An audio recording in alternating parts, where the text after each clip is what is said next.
নির্বাচন কমিশনের কাছে আমরা প্রিকয়েন্ট গিয়েছি, সুস্পষ্ট ভাষায় বলেছি যে এখন পর্যন্ত আপনাদের কর্মতৎপরতার মাধ্যমে প্রমাণিত হয় না যে আপনারা একটি সুষ্ঠু নির্বাচনের দিকে আপনারা আগাচ্ছেন। এখনও মনে হচ্ছে আপনারা কোথাও না কোনো সুতার টানে আপনারা চলার চেষ্টা করছেন।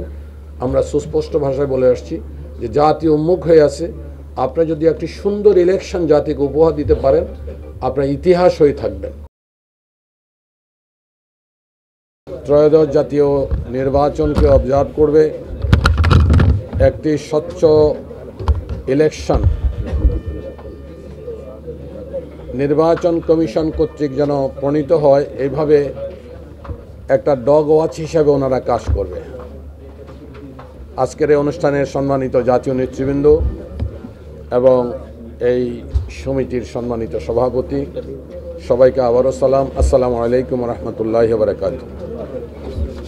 আমরা বিগত 3টি নির্বাচন এই জাতি হতাশপূর্ণভাবে আমরা অবজার্ভ করেছি। 14, 18 এবং 24 নির্বাচন, যেটা একটি ফ্যাসিস্ট সরকার কর্তৃক এই 15 বৎসর আমাদেরকে নির্বাচনবিহীন, ভোটারবিহীন অবস্থা রেখেছিল।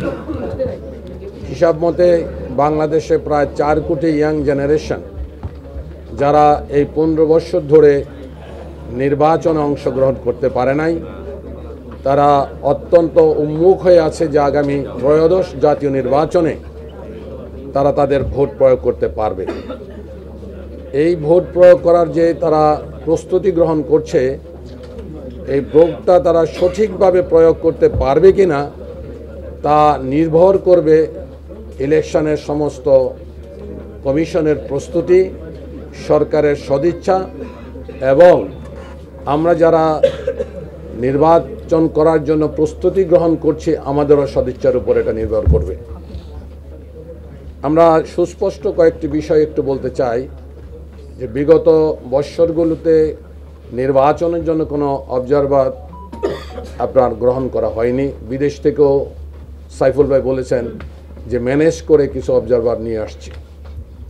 নির্বাচন যারা অবজার্ভ করেন, যারা পর্যবেক্ষণ করবেন, আমি দেখলাম যে ওনারা 85,000 লোক নিয়োগ করার জন্য একটি ঘোষণা দিয়েছেন। If it is possible that's okay. তবে পূর্ব প্রস্তুতি যদি ব্যাপকভাবে না থাকে তাহলে 85,000 লোক নিয়োগ করে 42,000 ভোট কেন্দ্র অবজার্ভ করা ইজ সো ডিফিকাল্ট। এই জন্য আমি অনুরোধ জানাবো যে আপনাদের এই মেকানিজমটা আপনারা গ্রহণ করেছেন, আমরা অ্যাপ্রিসিয়েট করি, কিন্তু এই মেকানিজমটাকে আপনারা বাস্তবায়ন করার জন্য অবশ্যই এখন থেকে চেষ্টা না করলে আপনারা এই কাঙ্ক্ষিত লোক দিয়ে আসলে করতে পারবেন না। আমরা নির্বাচন কমিশনকে বাংলাদেশ জামাত ইসলামীর তরফ থেকে আমরা পরামর্শ দিয়েছিলাম যে ইলেকশনকে ক্রেডিবল করার জন্য, সুষ্ঠু করার জন্য সারা বাংলাদেশে যদি আমরা 4 ভাগে ইলেকশন করি তাহলে বর্তমানে বাংলাদেশ সরকারের যে আইন শৃঙ্খলা বাহিনী আছেন এবং সেনাবাহিনীকে ডিপ্লয়েড করার কথা বলা হয়েছে, এটা সুষ্ঠু হবে। বাংলাদেশে সেনাবাহিনী যদি ডিপ্লয়েড করতে হয় নির্বাচনে, এটা স্ট্রাইকিং ফোর্স হিসাবে থাকলে অতীত দেখা গেছে খুব বেশি কাজ করে নাই। It should be diploid in the election কেন্দ্র।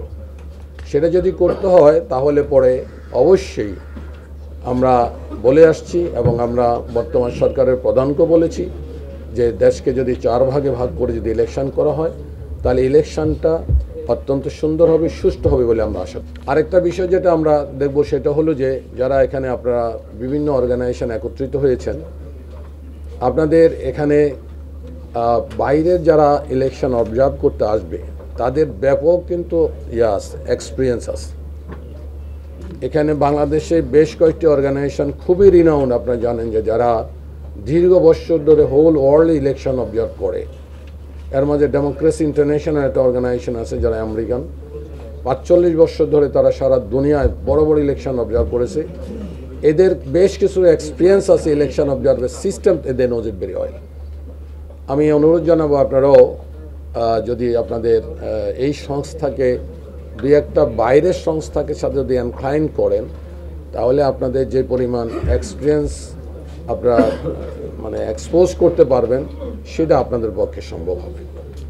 আমি সময় নিব না, আমি জানি অনেকে বক্তব্য রাখবেন এবং সবাইয়ের কথাই আমরা শুনব। শুধু আমি শেষে বলতে চাই বাংলাদেশ জামায়াত ইসলামী একজন রাজনৈতিক দল হিসাবে আমরা দীর্ঘ বৎসর ধরে একটি কথা বলে আসছি, সেটা হলো যে বাংলাদেশে একটা ক্রেডিবল ইলেকশন, ইনক্লুসিভ ইলেকশন এবং একটা সুষ্ঠু পরিবেশ মানুষজন ভোট দিতে পারে, এই পরিবেশ বজায় রাখার জন্য নির্বাচন কমিশনের কাছে আমরা প্রিকয়েন্ট গেছি, সুস্পষ্ট ভাষায় বলেছি যে এখন পর্যন্ত আপনাদের কর্মতৎপরতার মাধ্যমে প্রমাণিত হয় না যে আপনারা একটি সুষ্ঠু নির্বাচনের দিকে আপনারা আগাচ্ছেন। এখনও মনে হচ্ছে আপনারা কোথাও না কোনো সুতার টানে আপনারা চলার চেষ্টা করছেন। আমরা সুস্পষ্ট ভাষায় বলে আসছি যে জাতি উন্মুখ হয়ে আছে। আপনারা যদি একটি সুন্দর ইলেকশন জাতিকে উপহার দিতে পারেন, আপনার ইতিহাস হয়ে থাকবেন। আমরা প্রধান আমাদের ডক্টর ইউনূস সাহেবকেও আমাদের ডেলিগেশন গিয়েছিল, আমাদের সেক্রেটারি জেনারেল এবং আমাদের নায়েবে আমির সহ, উনি একই কথা বলছেন যে এখন পর্যন্ত আপনি যা করেছেন বাংলাদেশের জন্য, একজন নোবেল লরাইট হিসাবে সারা দুনিয়ায় আপনি পরিচিত, কিন্তু বাংলাদেশে 16 বছর 5 যা করেছেন তা জাতি আপনাকে স্মরণ করার মতো এখন পর্যন্ত আমরা কিছু লক্ষ্য করছি না। যদি আপনি একটা নির্বাচন আপনি সুষ্ঠুভাবে করে দেন, মানুষের আকাঙ্ক্ষাটা যদি আপনি প্রতিফলিত করতে পারেন, মানুষ ভোট দেওয়ার যদি পরিবেশটা পায়, তাহলে কেবলমাত্র আপনি যখন এখান থেকে চলে যাবেন, জাতি আপনাকে আজীবন স্মরণ করবে।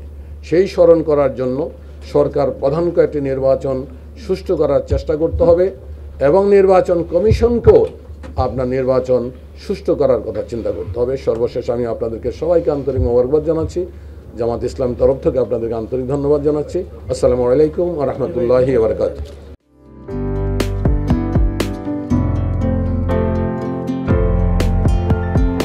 পহেলা জানুয়ারি 2025 ইউটিউব জার্নালিজমের অগ্রদূত changetv.press 6 বছর পেরিয়ে পা রাখল গর্বিত আমি অত্যন্ত আনন্দিত হলাম যে চেঞ্জ টিভি আগামী কয়েকদিনের মধ্যেই 6 বছর পূর্ণ করবে। হাঁটি হাঁটি পা পা করে চলা শুরু করে এখন সে বেশ দৌড়াদৌড়ি করছে বলা যেতে পারে।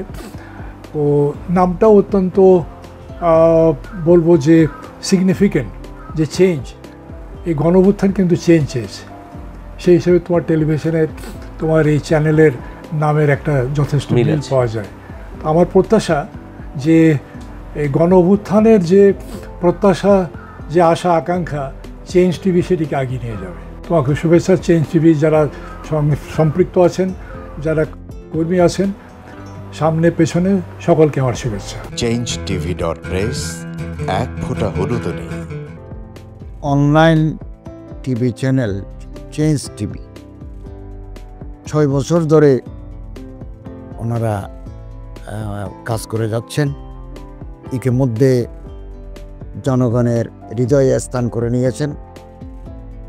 প্রায় 22 লাখ সাবস্ক্রাইবার আছে।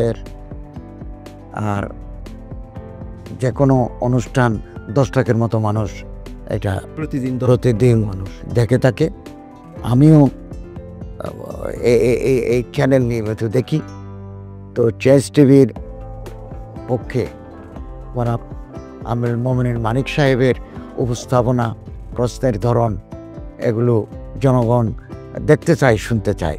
আমি চেঞ্জ টিভির উত্তরোত্তর সমৃদ্ধি কামনা করছি। changetv.press এক ফোঁটা হলুদ নেই।